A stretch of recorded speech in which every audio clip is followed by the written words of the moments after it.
Buenas tardes a todos.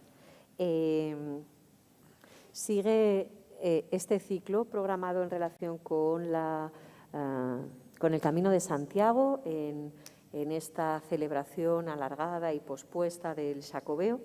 Y uno de los aspectos que queríamos tocar tiene que ver con algo que nos preocupa profesionalmente y que creemos que es de interés, no solo en este momento concreto, sino en general, que es la cuestión relativa a la educación patrimonial.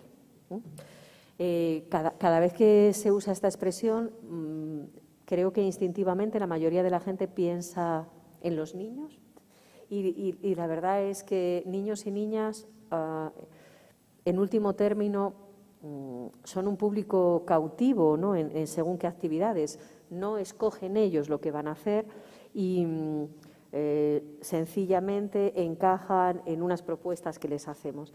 A mí me interesa la educación patrimonial efectivamente de los niños, pero me interesa sobre todo la educación patrimonial de los adultos, porque sin ella estamos perdidos.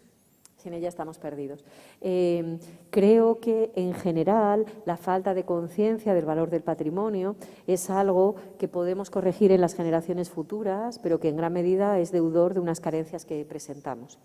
Es algo que creo que se ve a la legua y en el que Asturias también presenta un déficit. O sea, no es por empezar hablando mal de nosotros, pero esto es así. En general, en Asturias, probablemente por una cuestión identitaria,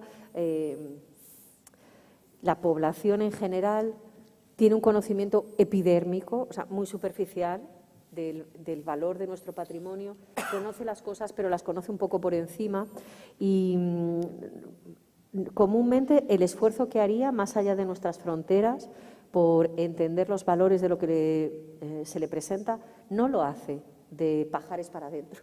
O sea, los asturianos no vamos a conocer Asturias en nada que suponga un esfuerzo. O sea, las jornadas gastronómicas las dejo fuera de este debate. A comer vamos donde haga falta, pero necesitamos trabajar en ese sentido.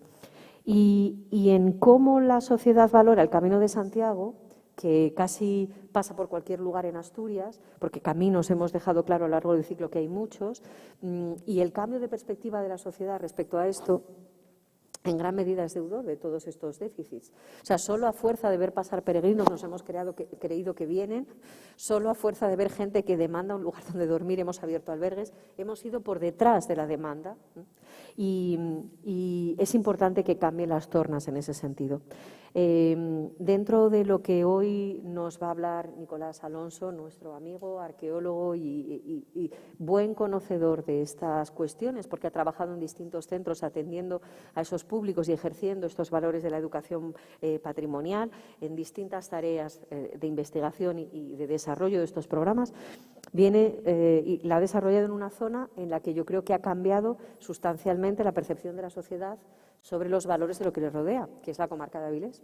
Porque si una ciudad ha cambiado de manera de presentarse es Avilés, qué duda cabe. O sea, todo lo que se puede estudiar al respecto de la modificación, de la producción, de la percepción al fin de su casco histórico, de la introducción de nuevos elementos que permitieron que la ciudad mirara hacia el agua por primera vez, etcétera. Avilés, en ese sentido, tiene mucho que enseñarnos. Nos parecía importante que viniera y que aportara esto a través de un programa que fue pionero y del que nos va a hablar in itinere desde esa perspectiva que tiene y en la que ha trabajado mucho en una zona de la que podemos aprender, industrial, urbana, pero en la que el Camino de Santiago ha cobrado poco a poco más interés. Así que agradecerte, Nicolás, que estés aquí, agradeceros a los que estáis aquí que hayáis venido, agradecernos a los que nos puedan estar siguiendo a través de las redes o en el futuro lo puedan ver y sin más le cedo la palabra a Nico. Gracias. Gracias a ti.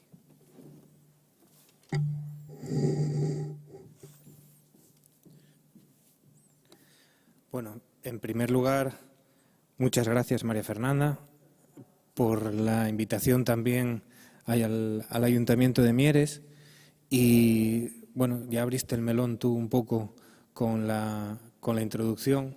Yo voy a hablaros de una propuesta que se desarrolló en el año 2018 y 2019, un proyecto pionero Este sí que podemos decir que fue pionero, porque, y esto lo voy a repetir algunas veces más a lo largo de la charla, que fue in itinere, fue el primer proyecto asturiano dentro de los planes nacionales de educación y patrimonio, y fue sustentado por el Ministerio de Cultura.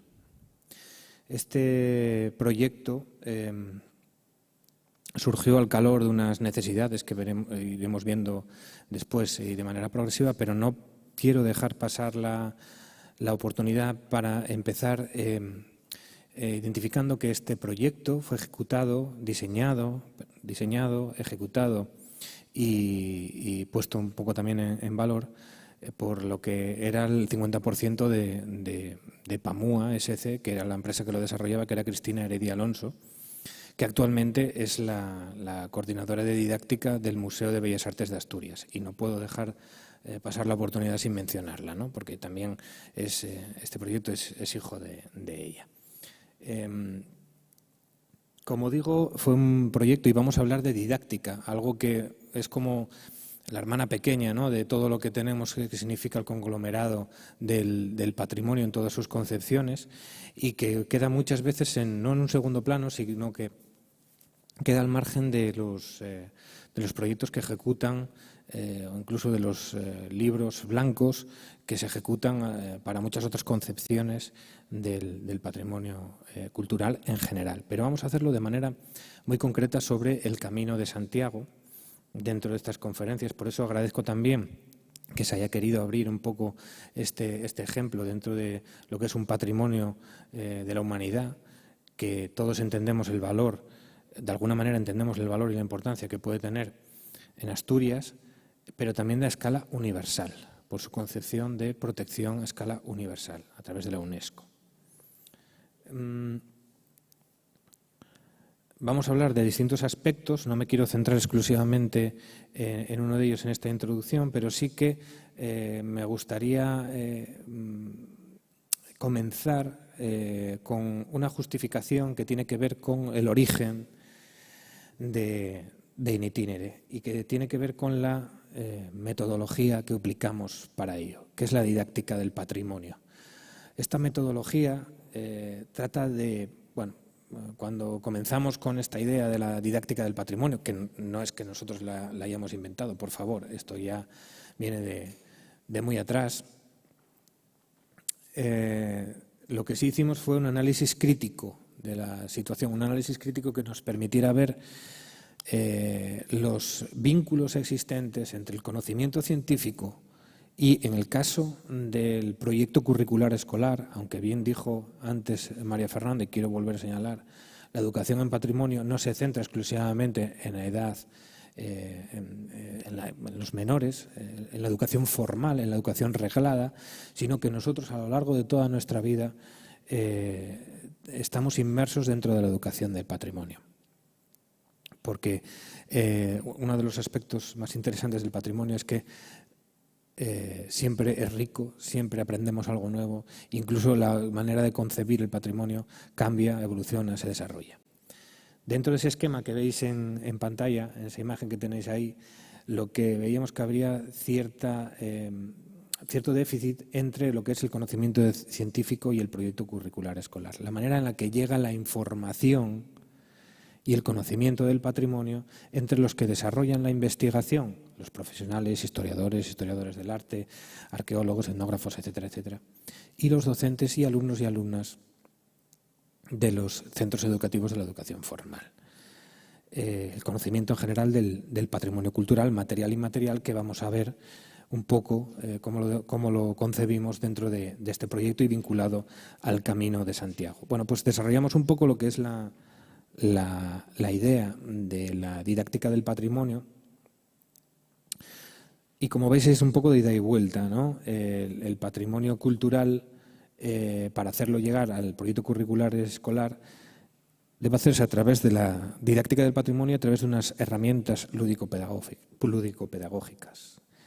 En esa pirámide del cono de aprendizaje de Gatsdale, que tenéis ahí, veis cómo existe un aprendizaje pasivo sobre un porcentaje del 100% del conocimiento de la materia que se quiere impartir entre el aprendizaje pasivo y el aprendizaje activo. Nosotros quisimos desarrollar una metodología que implicara, primero, en primer lugar, no sustituir el trabajo de los docentes. Nosotros no tenemos que sustituir. El docente tiene su parcela, tiene su trabajo, sino hacer y aplicar las herramientas necesarias para que el docente pueda desarrollar esa labor. En muchos aspectos y por elementos básicos tiene que ver, por ejemplo, con tópicos históricos, desconocimiento de la materia, desconocimiento del contexto histórico local en el entorno, porque un docente no tiene por qué conocer la historia que tiene, la historia cercana, el patrimonio cercano que tiene inmediato a él. Entonces, lo que había que poner en valor era todo esto. Esto lo comenzamos a desarrollar en PAMUA SC, que es la sociedad que creamos para el desarrollo de esta metodología, y como bien señala María Fernanda, comenzó todo en Avilés. Durante 5 años desarrollamos el proyecto Pequeños Investigadores con los centros de educación primaria de los colegios públicos de Avilés, en el cual desarrollamos a lo largo de diferentes cursos escolares diferentes propuestas temáticas, la ciudad medieval, la ciudad moderna, la figura de Pedro Menéndez, bueno, diferentes elementos que tenían que ver con el conocimiento de la historia, en el cual aplicábamos una metodología de sesiones, de tutorías en el aula, de sesiones en el exterior, de visitas con los alumnos y alumnas de los centros, itinerarios didácticos y luego cuadernillos, juegos, actividades que permitían un poco fijar todos esos conocimientos. Bueno, nada, en general desarrollamos una serie de proyectos tanto a escala local, a escala autonómica, para la Consejería de Cultura del Principado de Asturias, para la Red de Museos Etnográficos del Principado. Desarrollamos en la actualidad también el Plan de Acción Cultural del Centro de Interpretación del Puerto de Avilés, Espacio Portus, desde el año 2019 hasta la actualidad. Y también otro de los proyectos es este del que os voy a hablar hoy, que es el proyecto In Itinere, el Camino de Santiago en la vida y en la muerte. Sin embargo, quiero dejar claros 2 conceptos un poco generales para arrancar, y es la importancia del patrimonio cultural como recurso educativo. Debemos insertar dentro de los currículos escolares el conocimiento del patrimonio como una herramienta para la construcción no solo del conocimiento histórico general, sino de la propia construcción general, creando para ello un espíritu crítico. La perspectiva histórica nos permite desarrollar ciertas actitudes que solamente con el conocimiento de los hechos del pasado, de la materialidad, de la inmaterialidad y de otros conceptos más abstractos o aparentemente más abstractos, permiten a los alumnos y alumnas desarrollar este espíritu crítico, fundamentalmente porque el pasado es un reflejo de nosotros.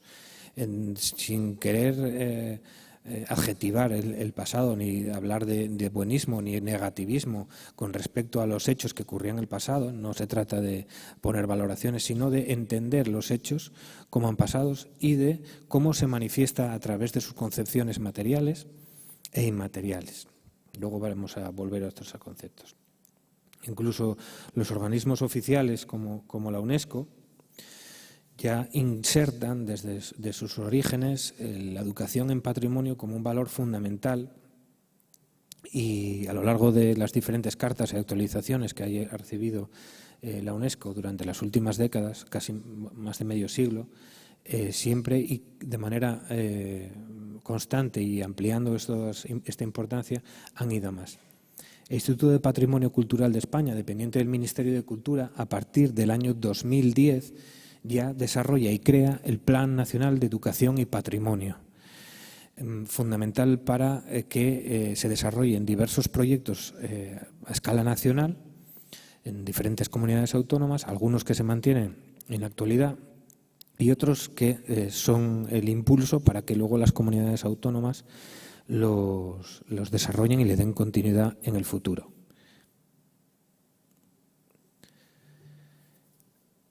entender el Camino de Santiago como una ruta universal es quedarse corto, quizá, en esa concepción. Estoy seguro de que ya se ha hablado de ello aquí en esta mesa, en este foro de las últimas semanas, sobre la importancia que tiene el Camino de Santiago a nivel patrimonial, con su declaración como Patrimonio de la Humanidad, en el 93, el Camino francés, y las rutas del norte ya en el año 2015. En el caso asturiano, es fundamental entender a esta vista general que tenéis aquí, que todos seguramente ya conocemos, tenemos muy metida en la cabeza esas tres rutas fundamentales: el camino primitivo, el camino de la costa y el de Salvador, y sus conexiones también. Pero que este Camino de Santiago, y esto lo veremos posteriormente, es deudor de los viarios históricos. Tiene un momento previo, es una acumulación de conocimientos, de hechos históricos, que llevan a una materialización en un momento muy concreto, ya sabéis, bueno, pues en torno al reinado de Alfonso II, y como receptor de la idea de la aparición del Santo Sepulcro y convertirse en el primer peregrino. Tiene mucho que ver también el Regnum Asturorum y todo el universo que se crea alrededor de él, de la fijación de este primer reino cristiano. Pero todo esto no surge de la noche a la mañana. Uno de los ejemplos que le poníamos a los alumnos y alumnas cuando venían a conocer el Camino de Santiago, al Museo Arqueológico de Asturias y a la Catedral de Oviedo, es que no es que de repente la corte un día, Alfonso II, se levantó de sus aposentos y mandó ir poniendo a unos canteros delante de él una serie de piedras, creando el Camino de Santiago físicamente. No, los caminos ya existían, y tenían su importancia, y veremos luego cómo y por qué. Finalmente, ahora siguiendo hablando de la justificación del proyecto in itinere, en el año 2016 se presenta el libro blanco del Camino de Santiago en Asturias. En el epígrafe 5, un camino bien conocido y estudiado en Asturias y por el mundo, apartado 4 y apartado 6, veis ese texto que aparece ahí, que es fundamental para entender el desarrollo y origen del proyecto in itinere, que fue la concepción de programas de educación patrimonial en el camino como protagonista para diferentes públicos y para los ámbitos formal e informal de la enseñanza. Y el punto 6, el refuerzo de la presencia del Camino de Santiago en los museos asturianos y en especial en el Museo Arqueológico de Asturias. Bueno, pues en el año 2018 se configuran, se unen, existe una sinergia de ciertos factores, que es la presencia de estos epígrafes del libro del Blanco del Camino de Santiago en el Principado de Asturias. Se conmemora el Año Europeo del Patrimonio Cultural, un año muy importante como impulsora de diferentes proyectos a escala asturiana, pero también a escala nacional. Y pues la presencia de la continuidad de los planes nacionales de educación y patrimonio.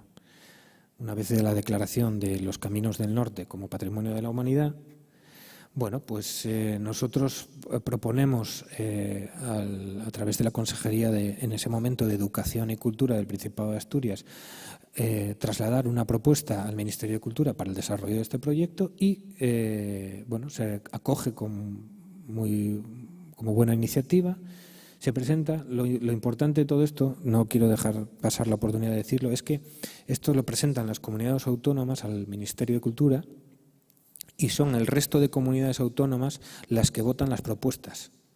Es decir, fue una elección hecha en votación junto con otras propuestas que se hacen de otras comunidades autónomas, y el proyecto in itinere, el Camino de Santiago en la vida y la muerte, sale adelante y se desarrolla, con el objetivo de desarrollar la importancia del patrimonio sobre la dualidad del patrimonio material e inmaterial y, fundamentalmente, introducir el Camino de Santiago como un elemento didáctico muy importante, tanto en su aspecto físico como entendiéndolo también como una línea del tiempo, como un timeline, identificándolo como si fuera la propia vida, ¿no? La vida y la muerte y las peculiaridades que tiene.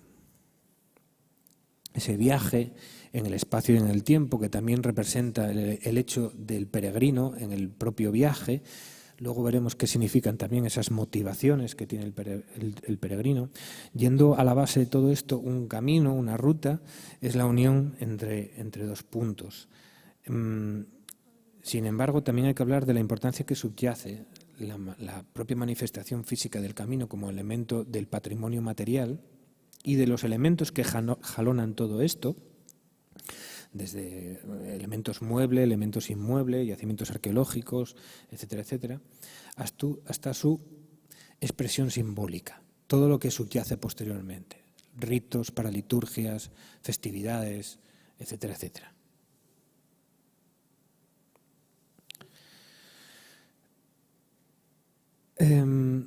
No voy a entrar en el tema de la concepción de cultura como concepto, sino que voy a ir directamente al elemento del patrimonio material.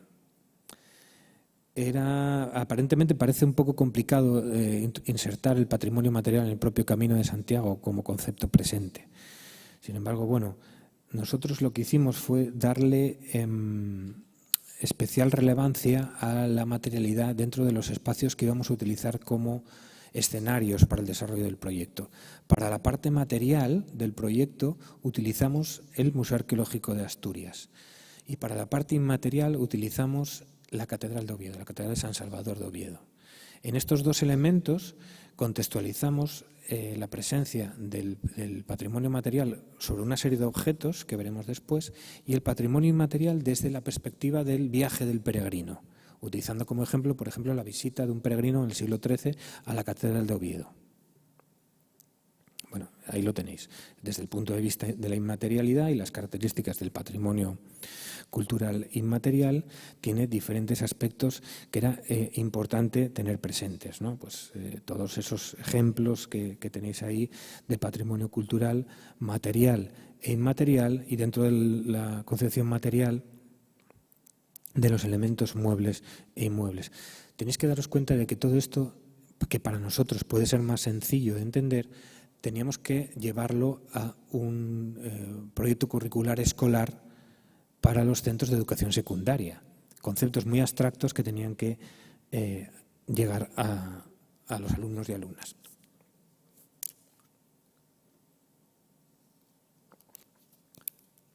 De ahí esa subdivisión que veis sobre la imagen. Para el patrimonio material nos ceñimos a un concepto que fue el camino antes del camino. Para poder llegar al peregrinaje que entendemos del Camino de Santiago, hay un bagaje previo, un bagaje anterior, y de cómo se configuran los viarios históricos. Utilizamos para ello también un elemento clave, un elemento material clave, que fue la piedra, como elemento eje para el discurso cuando viajamos por el Museo Arqueológico, lo veréis posteriormente. Utilizamos varios objetos del Museo Arqueológico que nos permitieron ejemplificar el viaje a través del Camino de Santiago. Ya veremos cómo, porque estamos hablando antes del Camino de Santiago.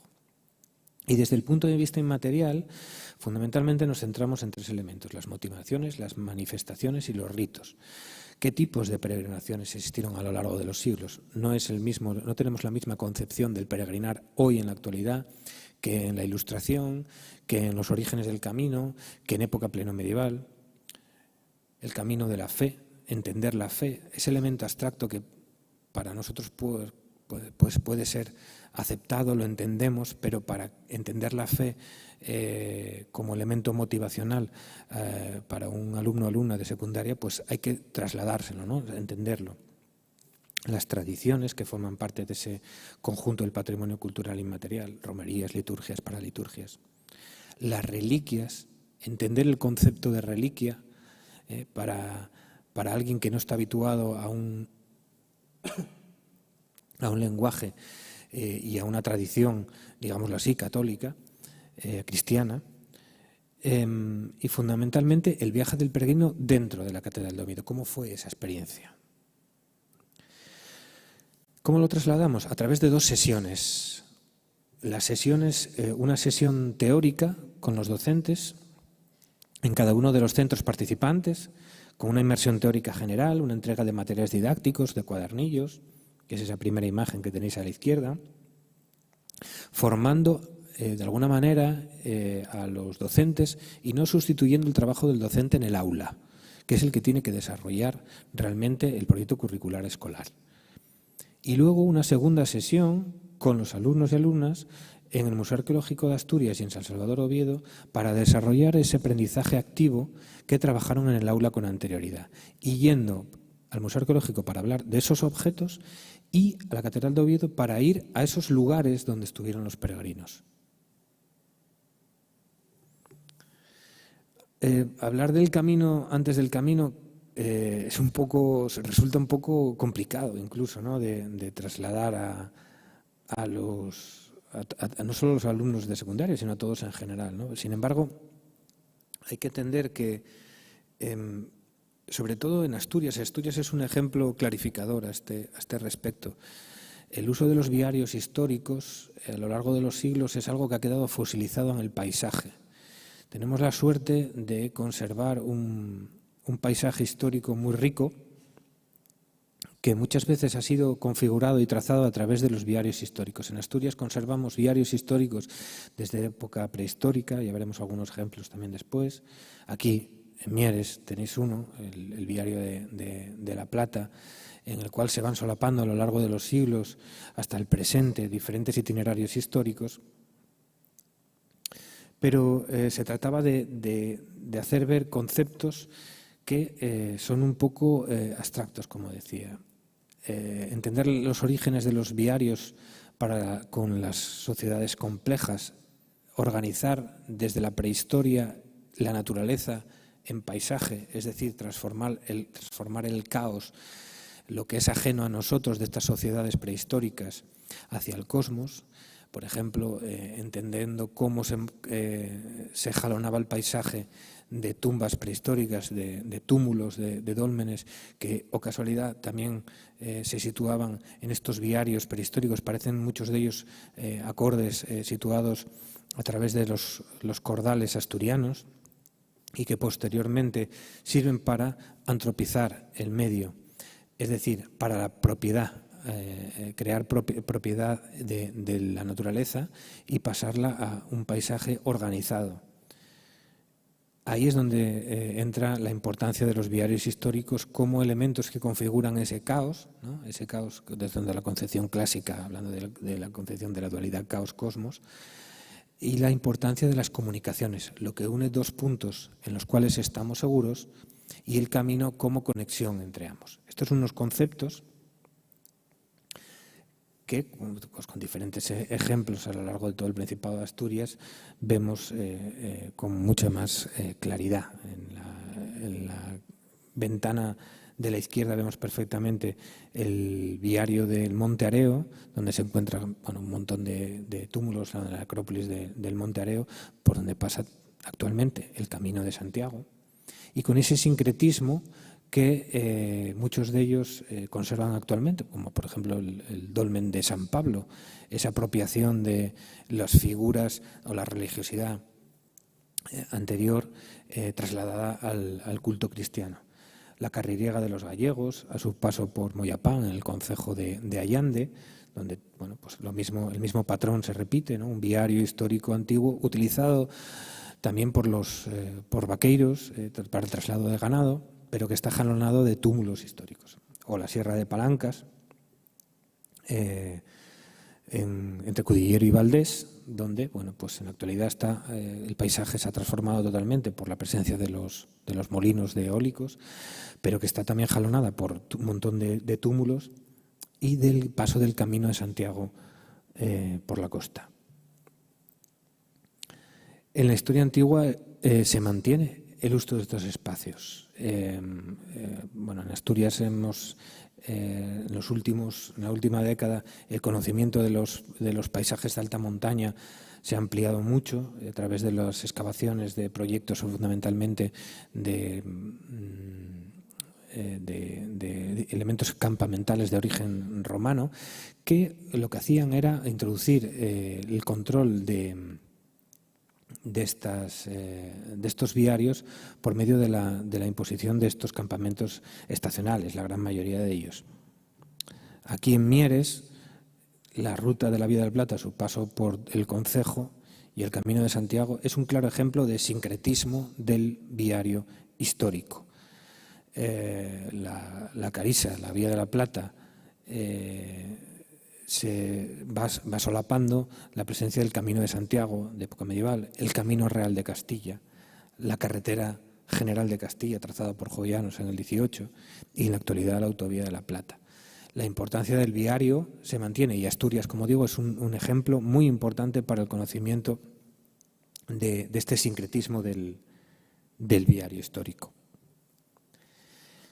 Y ya en época medieval, bueno, pues ese mapa que tenéis ahí, que no es que sea la red nacional de carreteras, que podía pasar perfectamente, sino que es la red medieval de caminos reales, de época medieval, que en la actualidad es la base de la actual red comarcal y nacional de Asturias, y que simplemente con un vistazo general podemos ver cómo están trazadas a través de las polas históricas asturianas. Como os decía, utilizamos la piedra como ejemplo, como material clave para el conocimiento de estos diferentes, de este viaje por el camino antes del camino.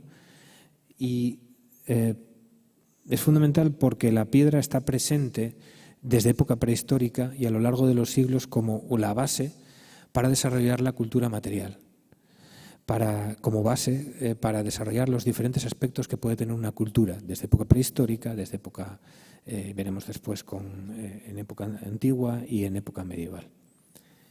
El ejemplo que utilizamos para el origen de todo esto fue, por ejemplo, la Venus de la Riera, en Posada de Llanes, apenas perceptible, no sé si se aprecia bien, no se ve el cursor, pero esa vitrina que tenéis abajo a la derecha, uno de esos pequeños fragmentos de la vitrina que veis es apenas unos centímetros, y claro, en la visita que realizaban los alumnos les llamaba la atención que un objeto que prácticamente podría pasar desapercibido, como un guijarro, un canto de pequeño tamaño, podía tener esa importancia, ¿no? Con esa antropización, con esas formas femeninas que prácticamente se intuyen, pero sin un ojo clínico no podría analizarse. Claro, esto dentro de un contexto arqueológico y una excavación, evidentemente cambia, ¿no? Pero es importante entenderlo porque, bueno, la Riera se encuentra en Posada de Llanes y era un poco el elemento de conexión para con el Camino de Santiago, los viarios que precedieron al Camino de Santiago en esos espacios costeros también. Aquí tenéis la estela de Nícer Glutosi del Castro Intercariaca, que lo que queríamos trasladar con todo esto era hacer una lectura del epígrafe. Queríamos que sintiera un poco la identidad de que los objetos nos sirvieran de conexión con esos hombres y mujeres que desde la Venus de la Riera, la estela de Nícer y luego veremos la barrotera de Cancel de Lillo, pudieron fraguar estos ejemplos de materialidad. Entonces les hicimos la propuesta de tratar de leer la estela. Bueno, pues nada, ahí lo tenéis, Nícer Glutosi, del Castro Cariaca, príncipe de los Albiones, de 75 años, ¿no? Con unos conocimientos básicos ellos conseguían extraer cierta información y lo que les servía era para conectar con estos hombres y mujeres del pasado a través de la materialidad. Por cierto, la estela de Nícer Glutosi hallada en Vegadeo, por donde también pasa el Camino de Santiago. Y finalmente, en el último ejemplo que utilizamos fue esta barrotera de Cancel de San Miguel de Liño, que descontextualizada era muy difícil de entender para ellos, ¿no? Ahí tenéis esa reconstrucción, extraída de Mirabilia Batensia, donde un objeto contextualizado pues recupera parte de la información o gran parte de la información que tenemos, ¿no? Si no tenemos esa conexión a través de, por ejemplo, la herramienta de la didáctica del patrimonio, pierde gran parte del sentido, ¿no?, de la información que tenemos. Bueno, todo este viaje se hizo a través de las diferentes salas del Museo Arqueológico de Asturias y siempre trazando tratando de conectar con esos viarios históricos, desde el origen prehistórico, justo en la entrada principal entre el primer piso y el bajo del Museo Arqueológico de Asturias, existe un gran mapa de Asturias con la orografía principal que nos servía de base para orientarnos dentro de este viaje también por el espacio, ¿no?, de Asturias. Diferentes ejemplos que veis en la imagen como pudimos visitar. Una vez que finaliza el viaje del camino antes del camino, esto se solapa con el viaje del peregrino. Pasamos directamente del Museo Arqueológico de Asturias para ver esos orígenes del Camino de Santiago y pasamos a la Catedral de Oviedo.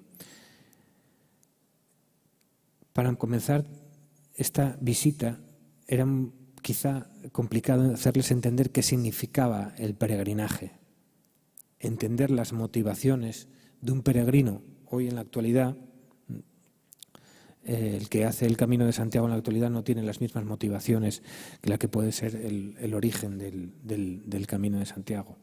Había que desbrozar muchos elementos que tenían que ver con los hechos históricos, como puede ser pues la aparición del sepulcro en el Campus Stella, los mitos derivados de ello, el camino primitivo como el origen del Camino de Santiago y la conexión de la corte del Regnum Asturorum con toda esta zona de la Galaecia. Algo que se sentía mucho más identificados era todo el tema de los patrimonios, las fiestas, los ritos, las paraliturgias, porque bueno, eso les sonaba, ¿no?, a las fiestas, por ejemplo, de verano, etcétera, etcétera. Entonces era más sencillo llegar a ellos, pero entender los orígenes de todos estos ritos se hacía más complicado. Y fundamentalmente, y como ejemplo más clarificador, eran las reliquias. Las reliquias que, bueno, pues parecía que para ellos se les asemejaba más a un cuento, a una leyenda que a un hecho histórico, pero que repercutían en la conexión de los elementos de patrimonio material e inmaterial. Una reliquia como elemento material es un objeto que nos puede hablar de, bueno, pues un origen histórico, una cronología, etcétera, etcétera, pero la reliquia también subyace todo el patrimonio inmaterial. Es decir, la conexión con la deidad, el vínculo con Dios, con los santos, etcétera, etcétera, que para ellos era más difícil de entender. Todo esto, el viaje, las motivaciones, la huella de los peregrinos, es lo que hacíamos en un recorrido que hacíamos por la Catedral de Oviedo, desde la Cámara Santa, el Jardín de los Peregrinos, las capillas de la Girola, la hidria de la Catedral y bueno, una salida. Aquí tenéis un poco el recorrido que hacíamos, tratando de repetir este itinerario que hacían los peregrinos. Un ejemplo, por ejemplo, del siglo XIII, a través de las fuentes históricas, de lo que podía contarnos el Codex Calistinus, de la propia indumentaria del peregrino, de todos los elementos que configuraban un poco el viaje. Para ello había que comenzar hablando del primer peregrino, de Alfonso II, del sepulcro de San Salvador, de las reliquias que se encuentran en la Catedral de Oviedo, y cómo esto, en el origen del camino primitivo, que era el que conectaba Oviedo con Santiago, a pesar de la traslación del camino más allá de la cordillera, permitió la creación de la importancia de las reliquias que tenían en Oviedo el Camino del Salvador, ¿no?, con su conexión a través de la cordillera cantábrica en un eje norte-sur que rompía ese movimiento este a oeste clásico que venían repitiendo los peregrinos desde hacía siglos. Algunos de los elementos más característicos de los peregrinos son muchos tópicos que todavía conservamos en la actualidad. Algunos de ellos sí que tienen base histórica y otros un poco menos, ¿no? Y en la base del Codex Calistinus del siglo XII pues habla de la indumentaria propia del peregrino, el bordón, la calabaza, la vieira. Bueno, pues los orígenes de muchos de estos elementos son ciertamente, valga la redundancia, inciertos, como la propia vieira, ¿no? Más allá de la apropiación simbólica de un elemento identitario, ¿no? Que es la vieira, y que todos ahora mismo identificamos como un elemento identitario del Camino de Santiago, como un icono, ¿no? del camino. Otro de los elementos que llamaba mucho la atención a los alumnos y alumnas era el hecho de los grafitis. En la última restauración que se hizo en el entorno de la Cámara Santa se encontraron bastantes grafitis. No sé si se aprecia bien en la imagen, es un pez, un símbolo cristiano característico, pero bueno, aparecían crismones, etcétera, etcétera. Y esto nos permitía conectarlo un poco también con la cultura urbana actual, ¿no? El dejar huella, tu huella que esté presente, el peregrino que debía dejar huella ahí en ese lugar sagrado donde había llegado después de un viaje, de todas sus vicisitudes. Y también quería dejar su huella en ese lugar santo. Lugar santo que, bueno, pues había que trasladarles, ¿no? En este caso la Cámara Santa. Queríamos trasladarnos un poco a lo que sería esa imagen que, bueno, un poco por desgracia ha desaparecido de la imagen actual de la Cámara Santa, ese lugar originalmente más sombrío, más cerrado, donde la iluminación era distinta, donde tenía mucho que ver también por los olores, el incienso, todos los elementos que derivaban o estaban en el entorno del rito. La llegada del peregrino a un lugar santo tenía que ver con su conexión con Dios. Era fundamental entender esto para un peregrino del siglo XIII que de repente llegaba, bueno, pues prácticamente al culmen de su peregrinación. Pero fundamentalmente porque detrás de esto está la historia de miles de hombres y mujeres que disfrutaron de ese entorno. Y luego también hablar de cómo los espacios también se han transformado, ¿no? De cómo entender que lo que vemos ahora mismo no ha sido igual a lo largo de los siglos y que muchos hombres y mujeres han ido viendo de manera distinta y ha cambiado la concepción de esos espacios desde sus orígenes en época alto medieval hasta nuestra actualidad. Uno de esos ejemplos es la Cámara Santa y de cómo, bueno, pues ha cambiado, ha evolucionado, siempre manteniendo un poco su origen, ¿no? Entender el qué significa peregrinar se hacía también muy sencillo en la visita al Jardín de los Peregrinos, que es un espacio cementerial, quizá para muchos el final del camino, ¿no? Este era uno de los espacios que más les llamaba la atención a nuestros visitantes, ¿no? Como el final del camino, en muchos aspectos, también el final de la vida de muchos de ellos. Y que no todos tampoco se podían enterrar en estos espacios tan sagrados. Pero de ahí también el vínculo que queríamos hacer en el origen del proyecto In Itinere con esa traslación a la propia vida, ¿no? A esa línea del tiempo de las personas. Y finalmente, bueno, pues entender, como ya os comentaba antes, que no entendemos de la misma forma el peregrinaje en la actualidad, que puede tener elementos motivacionales, pues pueden ser mucho más aparentemente superficiales, el turismo, el conocer los paisajes, etcétera, etcétera, que los propios orígenes del Camino de Santiago como un elemento promovido por la fe, pero también con connotaciones, elementos de carácter económico, comercial, político, de control del territorio, etcétera, etcétera. El ejemplo que poníamos para finalizar la visita era con el tema de las reliquias.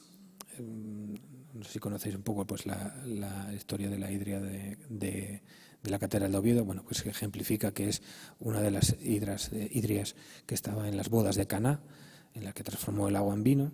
Bueno, pues se encuentra allí presente y que nos hacía las veces de traslador histórico desde su concepción como patrimonio material, visible para todos nosotros, pero esos elementos que tienen que ver con la fe, con la conexión con